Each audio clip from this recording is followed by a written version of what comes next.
In today's video, I am going to be talking about my top 5 best full court press defenses that you can run at all ages. Of course, if you're coaching young teams, you might not want to do some zone presses, but let's get down, let's check this out. But really quickly, make sure to go check out my deadly defensive strategies so that you can absolutely destroy every team that you play.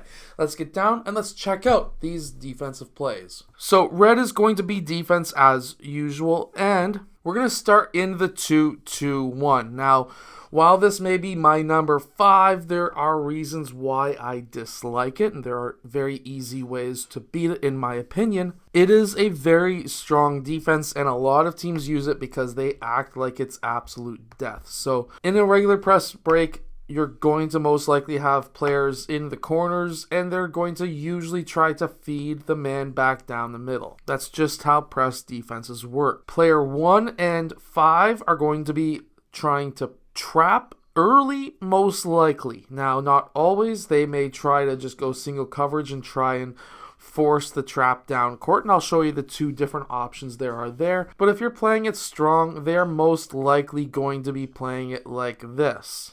If they can get this pass through, it's to the other side, up as quick as possible, and it's going to be a fast break. You really do not want that. So you've got to press strong. If you're going to run this strategy, he needs to be in deny. Player 3 needs to watch this whole middle, and player 4 needs to be here and cut off any passes to player 5. If the pass goes to player 5, player 3 needs to get back. There's a lot of pressing. This is obviously a strong defense if we're running it this way, but this is one strategy. Personally, I like the more conservative way of running this defense. So, more conservative way, player 1, he tries to just force player 2 up the sideline. Meanwhile, player 2 red is trying to cut off any passes going here. Player 5 is trying to cut off any passes going to half, and player 3 is trying to cut off any passes going to middle. Player 4 is just playing safety, and player 2 is going to be dribbling the ball up the court. At this time, player 4 is going to start really shadowing this side so the pass doesn't go over top of player 5's head and becomes a layup. And now player 3 needs to start getting back. Player 2 needs to be in line with the ball. If they reverse the ball back out, which is a very easy way of trying to beat a press, they're going to try and swing it to the other side, and you of course have to move accordingly so that now you're still in that 2-2-1. The idea, however, is to try and trap as soon as you get to half court, and meanwhile everyone else just kind of moves back and tries to cover their zones so that there's nothing in any passes going to these spots. The reason why you want to try and trap here is because the player cannot go back over half. Now, the 1-3-1, while not very often ran in the full court, is actually quite deadly in the full court, especially if you run it conservatively. So these guys split just because it's a common action. Player 1 moves up, and he's going to try and force player 2 into player 3 red. Player 3 is going to start moving over to try and get ready to cut off that sideline. And meanwhile, we're going to have player 5 still sitting in the middle, and player 2 is going to be kind of hovering between these 2 players here. They're going to try and feed player 1 back just like everyone tries because they want to try and reverse the ball back or get the ball up middle. If they're trying to get the ball up middle, they're going to run into player 5, and now players 1, 3, and 4 need to move back. Player 1 needs to recover, and that's when player 5 can move back. The idea, again, is to try and force the ball to the sidelines. Teams are going to start moving up like this. Now player 4 needs to be really quick. If the pass goes over to this side, player 4 needs to go over, player 3 needs to start to drop. Player 1 moves over, player 5 stays in the middle. The whole idea is to try and get that trap happening here. Player 5 hovering right about here, player 3 hovering here, player 4 hovering here, so there are no passes going to those spots. If you can trap early, so the not so conservative way of running the 1-3-1. So, for example, I ran it this way occasionally with younger teams like U10, U11.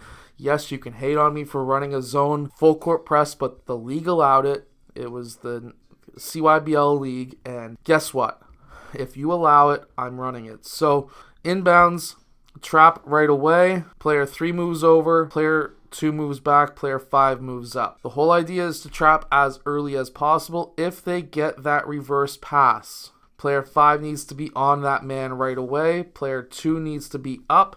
This is when player 4 starts moving back, and we can kind of still be in our 1-3-1 until we recover back. If they pass that ball back, of course, if we're trapping early, it just comes down to the other team passing as fast as they can. 3 moves over, 4 moves back, 5 moves up. The problem with full court pressing if you're playing strong is if the other team just passes the ball really quick, they're going to be able to beat you extremely easily. So if the other team is a very good passing team, you probably don't want to run a strong full court press. But if the other team can't pass, then it's just going to make you win automatically, essentially.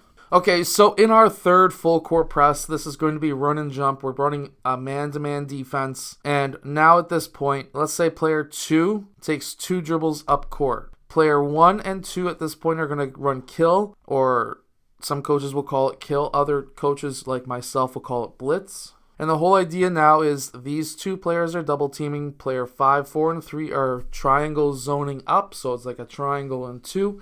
If they pass out of it, player 5 returns to his man, 1 returns to his man, 3 and 4 return to their guys. Now, let's say player 2 is running down court, player 1 is running down court. Let's just say they're just randomly in these spots, trying to set up some kind of offense. Player 5 takes 2 dribbles. Well, guess what? Player 2 is the closest man to him. 4 and 3 are going to be zoning up with player 1. Now, this is a trap yet again with the triangle and 2 zone. So now we're playing man-to-man, but as soon as they take 2 dribbles or 3 dribbles or whatever it may be. Personally, I ran run and jump with almost every age group that I've coached, especially with younger teams like U11, U12, U13, which would be 10U, 11U, and 12U in the States. With those teams, I still ran it like this, except I ran it at half court. And how I did it was I did it off of the first pass. So as soon as that first pass was made, if your man passed, you leave your man, you double team the sideline, you try to force to sideline, everyone else zones up, and now you're pressuring and the other team doesn't even know what's happening because they've probably never seen run and jump at that age. So, or off of an initial pass instead of usually 1 dribble, 2 dribbles, 3 dribbles, whatever it may be, it's off the pass instead of off the dribble. So it kind of confuses coaches who have been around for a while also. The fourth full court press I'm going to show you is the 1-2-2. Now, you may be saying, well, why would you run this? Well, actually, you like to run it strong, which means that there's a trap right away. Player 3 moves up. 4 and 5 kind of move in. So the idea here is player 3 needs to move up so that he takes away this reverse pass. It's a trap right away, and it's almost like death. Because player 3 is in man-to-man defense, I really don't care about anyone on this side of the court. If they're over there, I really don't care. You can make that long pass, player 5 is going to get it. So even if player 1 sprinted up court or sprinted down middle, player 3 red is staying with him. Player 5 is still kind of hovering. If player 3 moves in, again, we don't care about this side. You can make that long pass, especially at younger age groups. I don't care. Because now, let's say player 3 goes in, 5 moves up.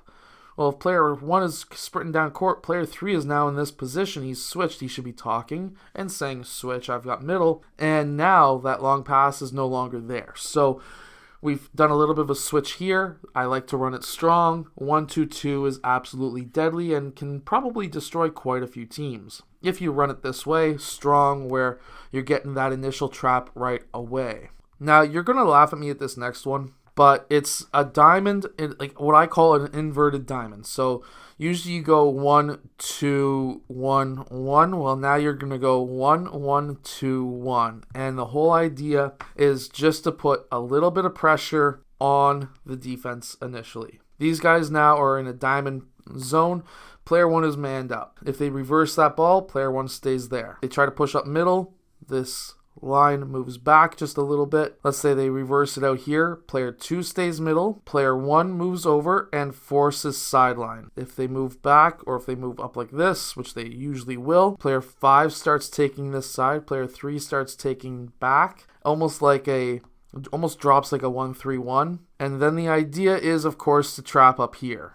Obviously, they would cut off those lanes. Player 2 is still watching for that sprinting reverse. We don't want anything there. We're still just trying to force the way up, and then we would then trap at half. I hope that these press defenses help your team. Make sure to go check out my deadly defensive strategies that are down in the description below, and I'll see you guys again in my next video. Hit that like button and subscribe.